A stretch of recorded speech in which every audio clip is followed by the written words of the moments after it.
great to hear that intro play, and it's great to be back. Another season is upon us, and it's off to a fairly fiery start. We have a team of awesome anchors that you will meet today, some returning faces along with some new faces as well. Welcome back to Sports Night in Auburn. My name is Vince Wolfram. Auburn men's basketball has been scorching hot as of late, and the team has been led by none other than Joleigh Broome. He's been an absolute dog to this point, and he received great recognition for his play last week. The Player of the Year candidate got voted the Southeastern Conference Player of the Week after road wins at LSU in Baton Rouge and at number 23 Ole Miss in Oxford. To add to the honors, Broome's trophy case added the Jersey Mike's James Naismith Men's College Player of the Week award. Over 2 road contests, Broome averaged 23 points, 14 rebounds, 2.5 blocks, and 2 assists. Dominant play from the big fella. Now, last time we talked, Tennessee men's basketball was the number 1 ranked team in the country. Auburn fans didn't like that too much, so the Jungle helped lift the Tigers to that number 1 spot. And for the 4th straight week, which is a new school record, Auburn men's basketball has been atop the college hoops rankings. Bruce Pearl and company stand at 21-1, with its only loss coming at Duke in December. And guess what? Duke is the 2nd best team in the AP poll. The 2 best teams in college hoops. I will continue to live for the matchup down the line. Duke-Auburn Part 2, Flag versus Broome, absolute cinema. But let's do it in the Jungle instead this time. How about that? Auburn, they've played and beaten many ranked teams so far this season and hopes to continue that trend with the surplus of SEC opponents that appear in the polls. I'm joined in the studio now by someone you all better get used to seeing. March Madness Micah Farmer, ready to talk ball all season long. Micah, my guy, 9 SEC teams round out the top 25. Which SEC team stands out to you on this list as a team that people might be overlooking? Well, Vince, I'm going to direct your attention to the Tigers, but not the ones at the top. The ones at number 15, the Missouri Tigers. This is a team that can absolutely shoot the lights out. Caleb Grill has been incredible. They got a huge win over Florida that was honestly not nearly as close as the score made it look. And that team is also top 5 in overall adjusted efficiency since the start of the new year. So they're on fire right now. Yeah, and another team, Oklahoma. They were as high up on that list as number 12 this season. And although Boomer soon boomed its way off that list, they were next on the schedule for Auburn. Those 2 teams, I tell you what, Micah, they battled it very tough in Neville Arena last night. And I heard that you wanted to see the highlights. Let's do it. Let's go. The Chuckster in the building for Tigers versus Sooners. And Auburn, they wasted no time. They got off to an electric start off the jump ball. Miles Kelly from Miles' corner. Cash it in. A great way to start the game, and Miles didn't go anywhere. He put the exclamation mark on his first half with this 2-handed jam off the back door. Tough play to start, and they weren't done. Chaney Johnson, the oop to Dylan Cardwell. Loved getting in on the dunking action there, and it was nonstop again. Joleigh to Dylan, and getting it done in the paint. And Cardwell, he had a career night on the defensive end. 6 block shots for him, and there's no other way to respond. Smile and wave, boys. Smile and wave. The backcourt duo is making it happen too. Denver Jones had a great comeback game last night, and he was perfect. 4 for 4 from the field, and his buddy in the backcourt, Tahad Pettiford, really stepped up in the second half, knocking down some triples. He called God on this one. Take a look. Dials it up. Well, I think Dylan Cardwell might have met God on this play. Denver Jones, alley-oop. Good night. I know that Dylan, he didn't know what to do here, but he did whatever came to mind. He was loving every last second of that 98-70 win over Oklahoma. With the win, the Tigers' win streak moves to 14 games in a row. Now, Auburn, their defense helped them out big time last night, and Bruce Pearl, after the game, spoke with the media about just how important that defense was. Well, I thought that obviously we've got great size at the rim, and I thought, my goodness gracious, Chaney and Dylan had some just monster verticality plays, and it was Oklahoma's guards were able to get by like they do, not quite as easily, but they were able to get by a little bit, and then the reward is you got Dylan or Chaney at the rim, or Joleigh at the rim. Joleigh had a bunch of blocks there at the end of the first half also. So the fact that we were able to block 11 shots, and Joleigh had 3, and Dylan had 6, and Chaney had 1, but he had a lot of verticality play. So I thought that was the key to us being able to hold them down. Auburn's defense, they stepped up in a major way. Oklahoma had the highest field goal percentage in the SEC coming in, and they had scored 61 points in the second half alone against Vanderbilt before playing Auburn. Auburn last night held the Sooners to 33% shooting and just 70 points in the entirety of the game. Elite level stuff there. I'm going to bring back my guy, Micah Farmer, back with us now. Micah, looking at the offensive side, though, BP got the defense. We're going to talk offense now. The Tigers ended up with 5 players scoring in double figures for the second straight game. A very balanced attack on offense, but also impressive from the blue and orange. Well, the short write-up for you, Vince, is the ball went through the bottom of the net. A lot. True. For Auburn, and especially from behind the three-point line. Chad Baker-Mazara was lights out. Todd Pettiford, you mentioned the shots in the second half, and then Denver Jones was perfect, did not miss a shot, didn't turn the ball over either. A perfect game from Jones, and if you can keep getting that level of scoring from behind the arc, as well as what you already get in the paint from Johni Broome, and if Dylan Cardwell can keep having days like this, man, this offense looks absolutely dangerous. Yeah, it's like they've got a fire lit under them. And if Auburn's played defensively, if they want to continue to win, they're going to have to continue to get that production on defense. BP and company, they're welcoming number 6 Florida to Neville Arena on Saturday. And we'll get to the fans in a second because they're already crazy. But Florida's best player is still questionable. Micah, how do you think that the Florida Gators will fare with or without Walter Clayton Jr. in the lineup?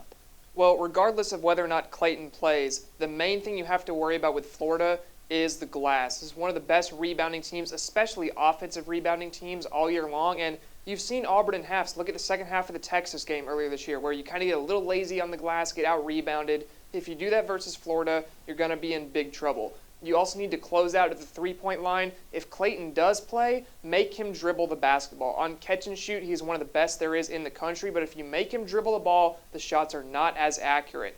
Then down low, Alex Condon is the main rebounding force as Micah Hanlongton's still out for the year after the leg injury in the SEC championship game last season, but Condon is an incredible player down low. The Aussie is really the main force there. Will go up and get it, but against huge, big-bodied forwards and centers, think maybe Johni Broome, Dylan Cardwell, has struggled a bit this season, can get out-muscled at times. Then finally, Elijah Martin, another guard, FAU transfer, one of the better transfers in the country this season. His best game of the year was when Tennessee came to Gainesville, and we know what happened there, a 30-point win for the Gators. So you're going to need to limit Martin. When he can get contested shots up and those start falling, this Florida offense is really, really dynamic. So I would expect if Clayton is out, expect to see a lot of Elijah Martin, maybe some more Will Richard trying to put shots up as well. But overall, stop that three-point perimeter game and get on the glass. I think the toughest part just might be playing in front of the jungle because the lines, they began last night after the buzzer sounded, and they've started camping out for this top 6 matchup. Micah, will we see you in the line? Will you be packed out, camping out for the Florida game on Saturday? Well, I will not be in the line because I will be up in the media row actually doing coverage for Weagle 91.1, but I am so looking forward to it. This is going to be an incredible game, and Neville Arena is always an absolutely amazing environment. Definitely. Shout out to Weagle for that one. Shameless plug. Thank you, Micah. Always a pleasure. He'll be back later for some Super Bowl fun, but in the meantime, we've got a lot of show to get to, and there's no better way to get into it than making sure you know how to dress and what to expect. Mr. Miami himself, Albert Osorio, is next with weather.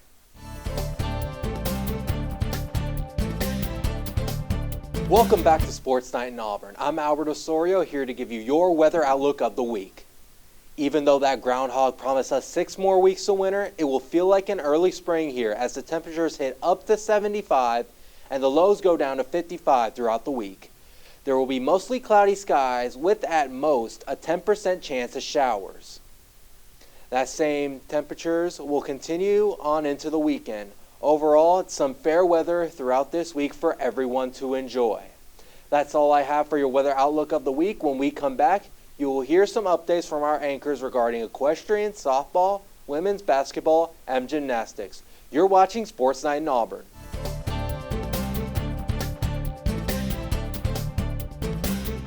Welcome back to Sports Night in Auburn. The Auburn equestrian team is gearing up for its first meet of the season.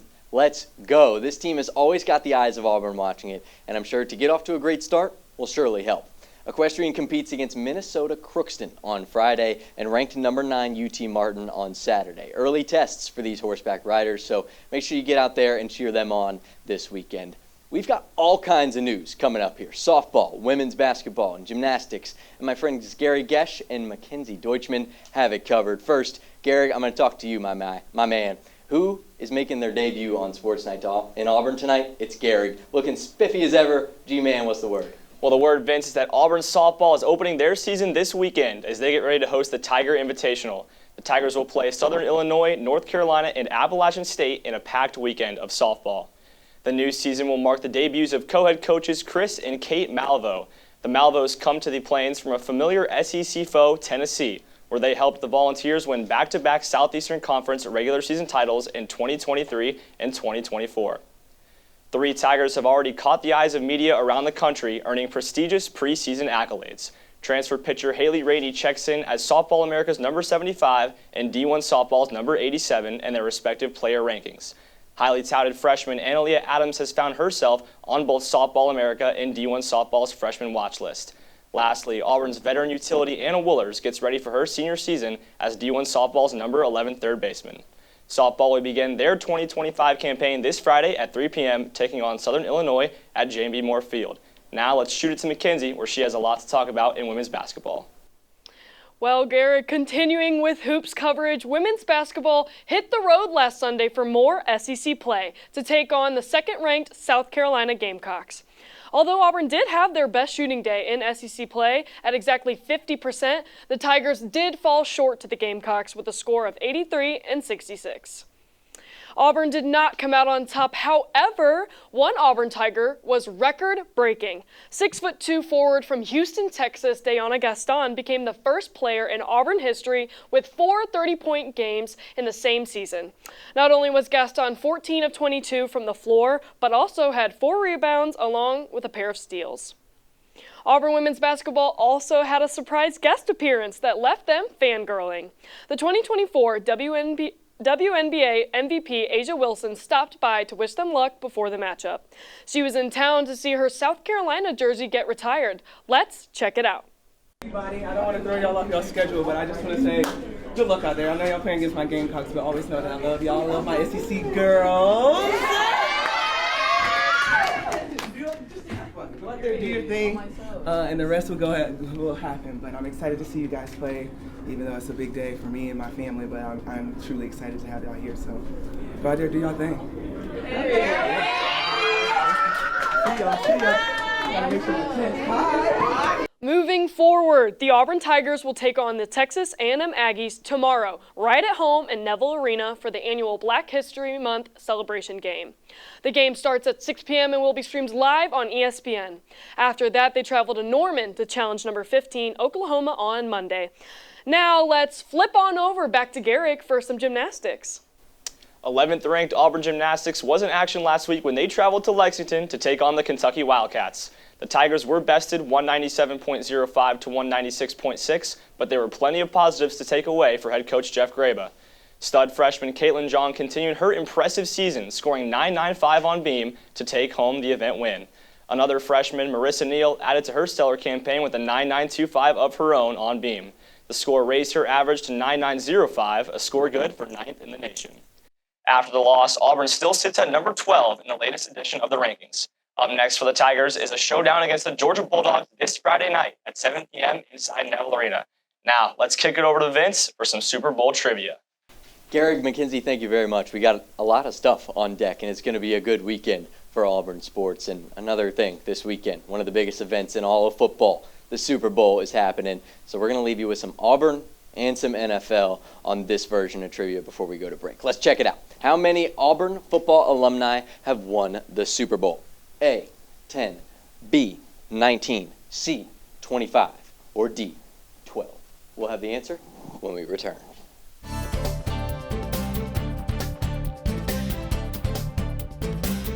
Welcome back to Sports Night in Auburn, and we have the answer to the trivia question we left you with before the break. Let's take a look. 19 Auburn football players Auburn football alumni have won the Super Bowl. That's right, letter B is the correct response. And taking a look at it, while 40 Auburn alumni have played in a Super Bowl, only a little bit less than that have walked away victorious. And last year snapped the longest streak in program history of 8 consecutive Super Bowls with an Auburn Tiger in it when the Chiefs did not activate offensive tackle Prince Tega Wanogo off the injured reserve. In a similar situation this year, Auburn could start a new streak, but only if the Eagles activate tight end C.J. Ozoma off the injured reserve. And I'm bringing back Gehrig and Mackenzie now. Gehrig, you've been at the track. You've got the scoop. Talk to me, my friend.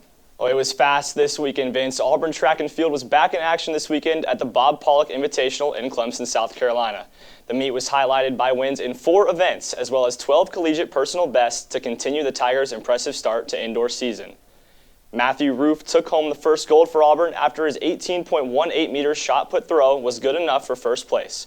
Elsewhere in throws, Mara Hewalt claimed first place in the weight throw with a toss of 22.7 meters. Fellow thrower Megan Haig also found herself atop the podium after a 16.41-meter throw in the shot put competition. Rounding out the victories for the Tigers was Alyssa Quinones-Mixon, who soared to first place in the pole vault after posting a height of 4.38 meters. Indoor season will continue this weekend as Auburn will travel to Texas A&M to compete at the Charlie Thomas Invitational. Let's shoot it back over to my partner Mackenzie. What's happening in women's tennis? Auburn women's tennis surely made a racket this past weekend as number 10 Auburn defeated number 3 Oklahoma State in an upset. Reporter Vivian Kennell was at the match. Here is her recap.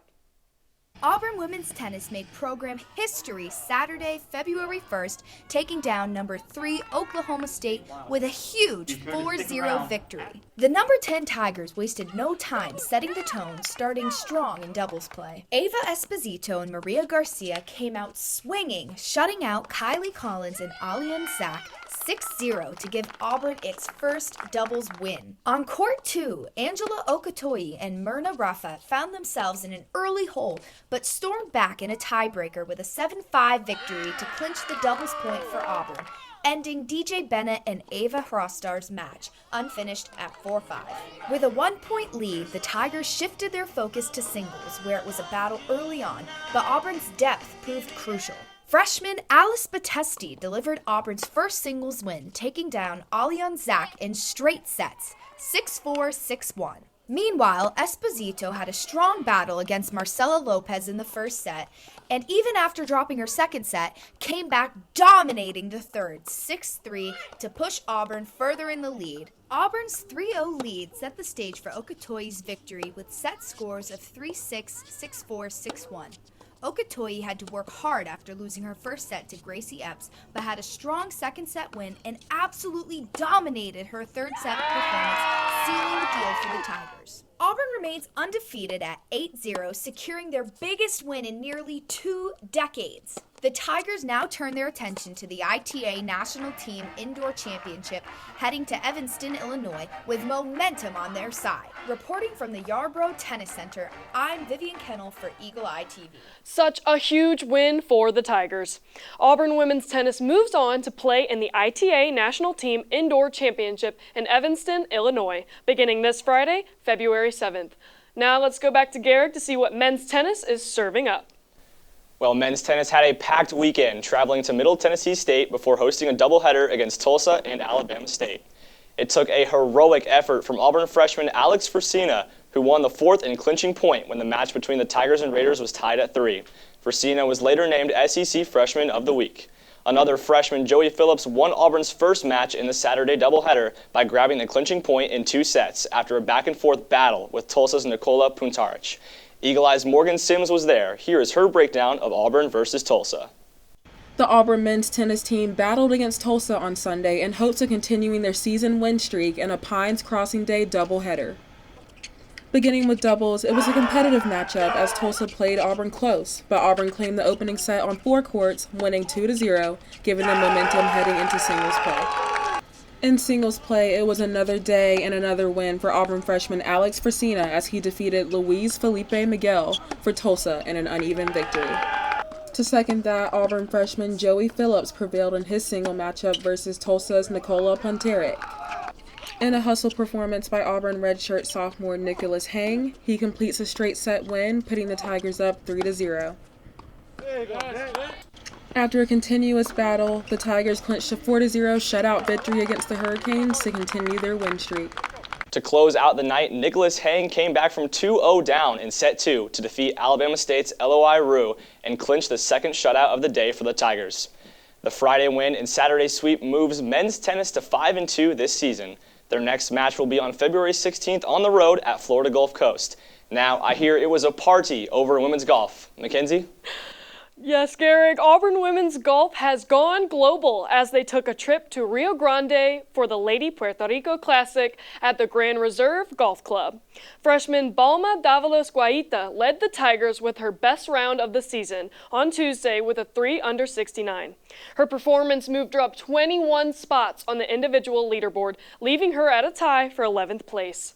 Redshirt junior Casey Wiedenfeld carded a 73 on Tuesday, finishing the event just outside the top 25. Auburn overall finished in a tie for 6th place in an 18-team field with number 2 Arkansas winning first. Up next, the Tigers will travel to Florida for the Moon Golf Invitational on February 16th through the 18th. Gehrig, what do you have teed up for men's golf? Well, more Tigers have found themselves on preseason award watch lists, this time coming from men's golf.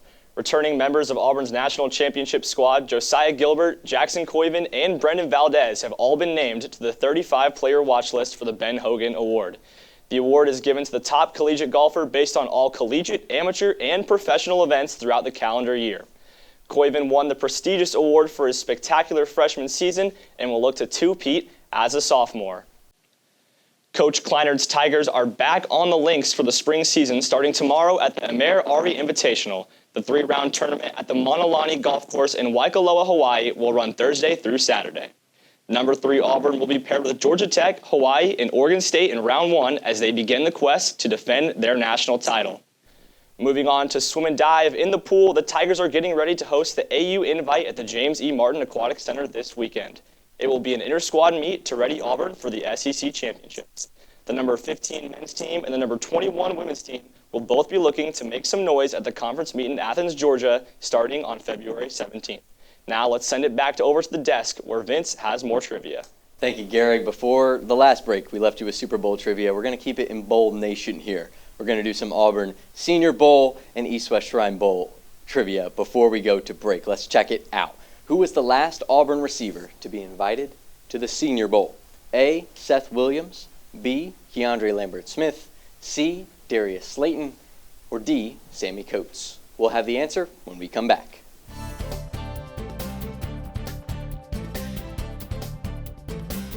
Welcome back to Sports Night in Auburn. We've got the answer to the trivia question I left you with before the break. Who was the last Auburn wide receiver invited to the Senior Bowl? The answer? Letter D, Sammy Coates. He was the last guy to be invited to the Senior Bowl from Auburn way back in 2015. In past 2015, only 2 other offensive players have played in the Senior Bowl. The first, in 2019, Jared Stidham, and in 2020, Prince Tega Wanogo appeared in the game as well. Except this year, Jarquez made that number 3. Micah Farmer is back with me now, and you know we're talking ball. So we got to keep it going. Auburn football Tigers, they've been continuing to compete even though their regular season is complete. And the East-West Shrine Bowl and the Senior Bowl both featured some big-time Auburn names. Indeed they did, Vince. And let's keep it in state. Let's start down in Mobile with the Reese's Senior Bowl. And the main thing I have to say for these games is it's not always about the game stat line themselves for these players. The one-on-ones are super important. They give you massive exposure for the NFL draft, NFL scouting. So just because a guy has a maybe lackluster actual Senior Bowl game, the practices are so much more important. So don't get worried is what I'm saying. Let's start with Jarquez Hunter, who didn't have an outstanding game on the ground as far as rushing goes, but did get some receptions, had 3 receptions out of the backfield. Each went for a moderate gain. And this is a guy who NFL scouts know what he can do on the ground, so they're more wanting to see if he can be a dynamic 3-down pass-catching back out of the backfield. And I think he took steps to prove that. Next up, Eugene Asante had 6 solo tackles, which is actually right near the top of all linebackers at the game. Had a great performance, good week of one-on-ones as well, another standout in my opinion.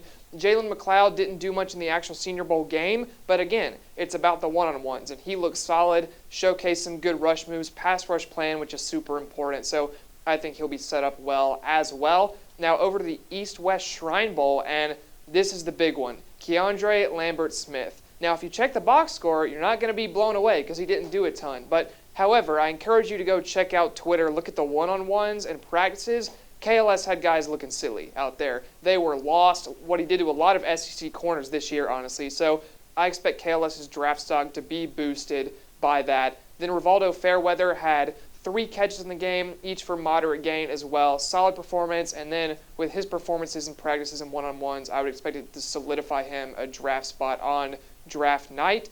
And then finally, Peyton Thorne had 27 passing yards, about 35 rushing yards. Did a little bit of both. QBs don't get to play a ton in these games, especially because of how many they are. So solid overall performance for Thorne. Yeah, not bad. And it's always good to see the Auburn players, although Auburn wasn't able to dance through the actual 12-team playoff, able to see some guys get back to the bowl games, though, right, Micah? Always. Always good to see it, and it's always good to come across trending Tigers. Your mom's favorite segment to this show, because we like to have fun on this one. And Auburn basketball, they've been having fun as of late. Check out this after Auburn basketball beat Ole Miss.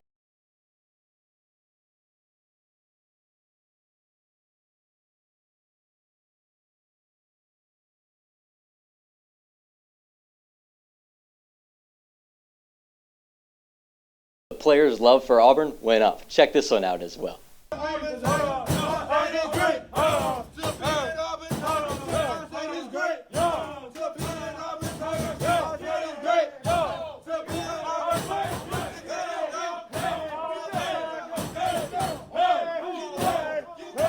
That was fun. I mean, gosh, we love dancing. That's the most fun it gets. And I know the game last night, Oklahoma. I know you guys were all there. Of course. You're getting active Of course. on the video board. On dancing. the Jumbotron. You can't get much better than that. I don't know. I saw Gehrig standing there stiff as a board. No, Gehrig has moves. Never. Niceville, Florida kind of moves. He was putting it on. Auburn rolled last night, and as did we. So this is all that we have for the first episode of Sports Night in Auburn. We're excited to rock and roll with our group through this semester and are so looking forward to bringing you new shows every single week. Make sure you follow our Eagle Eye TV Sports Instagram and subscribe to our Eagle Eye TV YouTube page as well. For this group, our producer JoJo Cavanagh, I'm Vince Wolfram, and we'll see you next week. Good night, and War Eagle. War Eagle.